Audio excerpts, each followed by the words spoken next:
ഉണ്ടാവില്ല. ഇപ്പൊ സുഗന്ധവിളയുടെ അപ്പുറത്ത് പോണം, തൊട്ടപ്പുറത്ത് വാഴയുടെ പോണം, അതിന്റെ അപ്പുറത്ത് കൊക്കോ പോണം, അതിന്റെ അപ്പുറത്ത് പൈനാപ്പിൾ പോണം.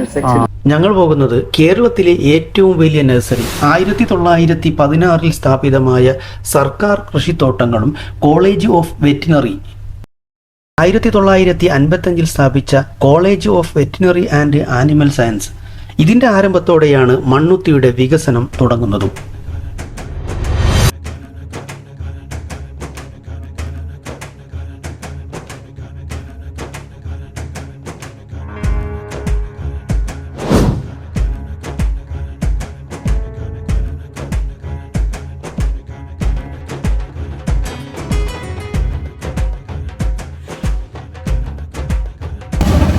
മണ്ണുത്തി നഴ്സറിയുടെ ഏകദേശം ഒരു അടുത്ത് എത്താറായി.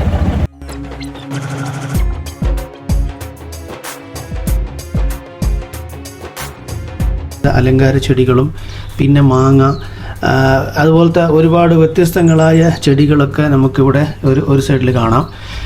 ചില ഭാഗത്ത് പോയി കഴിഞ്ഞാൽ വിത്തുൽപാദനങ്ങളും പിന്നെ അല്ലാതെ ചെറിയ ചെറിയ ചെടികളൊക്കെ കാണാം. അപ്പോൾ ഇവിടെ നമുക്ക് കാണുന്നു പറഞ്ഞു കഴിഞ്ഞാൽ മാവും ചെടികൾ ഒരുപാട് വ്യത്യസ്തങ്ങളായ മാവാണ്. അപ്പോൾ ഇതിരുകളൊക്കെ ഇങ്ങനെ കുറിച്ച് വെച്ചിട്ടുണ്ട്, ഏതൊക്കെ മാവ് എന്നൊക്കെ പറഞ്ഞ്.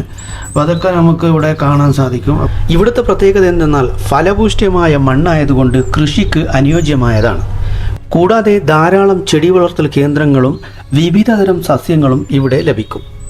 തൃശ്ശൂർ ജില്ലാ പഞ്ചായത്തിൻ്റെയും കൃഷി വകുപ്പിൻ്റെയും നിയന്ത്രണത്തിലാണ് ഇത് ഉള്ളത്. വിത്തുൽപാദനവും നെല്ല്, നാളികേരം, മാവ്, പ്ലാവ്, സപ്പോട്ട, ജാതി, പേര, പഴവർഗ ചെടികളും തുടങ്ങി എല്ലാവിധ ഉഷ്ണമേഖലാ ചെടികളും ഇവിടെ നമുക്ക് കിട്ടും. ദക്ഷിണേന്ത്യയിലെ ഒരു പ്രധാനപ്പെട്ട നഴ്സറി കേന്ദ്രമാണ് ഇത്. പ്ലാന്റ് പുറത്തു വെക്കാനുള്ള പ്ലാന്റ്, അതുപോലത്തെ പലതരം വെറൈറ്റി പ്ലാന്റുകൾ ഓരോ സ്ഥലത്താണുള്ളത്. ഇപ്പോൾ ഇവിടെ വന്നു കഴിഞ്ഞാൽ കണ്ട ഇത് ഇത് ഈന്തല്ലേ, ഈന്തിൻ മരം, നാടൻ ഈന്തെന്ന് തോന്നുന്നു. പിന്നെ മാവും ചെടികളുണ്ട്. അപ്പോൾ അതിൽ പ്രത്യേക ഇനം പല ഇനം മാവുകളാണ്. അപ്പോൾ തൊട്ടിപ്പുറത്ത് സൈഡ് വന്നു കഴിഞ്ഞാൽ വ്യത്യസ്തങ്ങളായ പൂക്കളും ചെടികളും അലങ്കാര ചെടികൾ. അപ്പോൾ ഇത് വേറൊരു സെക്ഷനാണ്. അപ്പോൾ ഈ സെക്ഷൻ എന്ന് പറഞ്ഞു കഴിഞ്ഞാൽ ഔട്ട്ഡോർ, ഇൻഡോർ പ്ലാന്റുകൾ, അതുപോലത്തെ വ്യത്യസ്തങ്ങളായ ചെടികളും ചെറുതും വലുതുമായ എല്ലാ ചെടികളും ഇവിടെ നമുക്കിവിടെ കാണാനും വാങ്ങിക്കാനും സാധിക്കും എന്നുള്ളതാണ്. പ്ലാന്റ് അലങ്കാര ചെടികൾ. ഇപ്പോൾ അഗ്രികൾച്ചറിൻ്റെ ഡിപ്പാർട്ട്മെന്റും അങ്ങനെ ഒരു പല മേഖലയിലുള്ള സംഭവമാണ് ഇവിടെ ഉള്ളത്. ഏത് പ്ലാവാണ്? വിയറ്റ്നാമോ? മുട്ടമരിക്ക. അത് എത്ര വർഷത്താണ്? അങ്ങനെ ഒന്നും കൊണ്ടോ? അത് ഇതാണ് വിയറ്റ്നാം. ഇത് 3.5 വർഷം. ഇത് വിയറ്റ്നാം. അത് വിയറ്റ്നാമിൽ കഴിഞ്ഞു.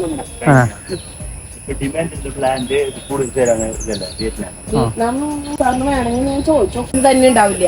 ഇപ്പൊ സുഗന്ധവിളയുടെ അപ്പുറത്ത് പോണം, തൊട്ടപ്പുറത്ത് വാഴയുടെ പോണം, അതിന്റെ അപ്പുറത്ത് കൊക്കോ പോണം, അതിന്റെ അപ്പുറത്ത് പൈനാപ്പിൾ പോണം, പിന്നെ കശുമാവ് പോണം. ഓരോ സെക്ഷൻ ആയിട്ടാണ്. എല്ലാ ഒരു സ്ഥലത്തുണ്ടാവില്ല. അത് റംബുട്ടാനല്ലേ ചെറിയത്?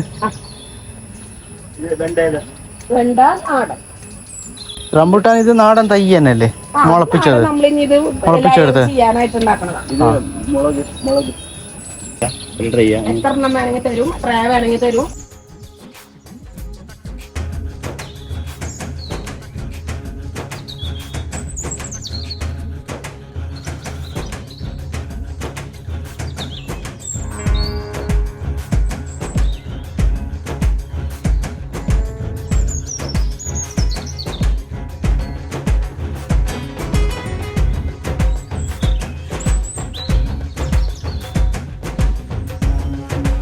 അപ്പോൾ ഈ വീഡിയോ എല്ലാവർക്കും യൂസ്ഫുൾ ആണെന്ന് വിചാരിക്കുന്നു. വീഡിയോ ഇഷ്ടമായാൽ ലൈക്ക് ചെയ്യാൻ മറക്കരുത്.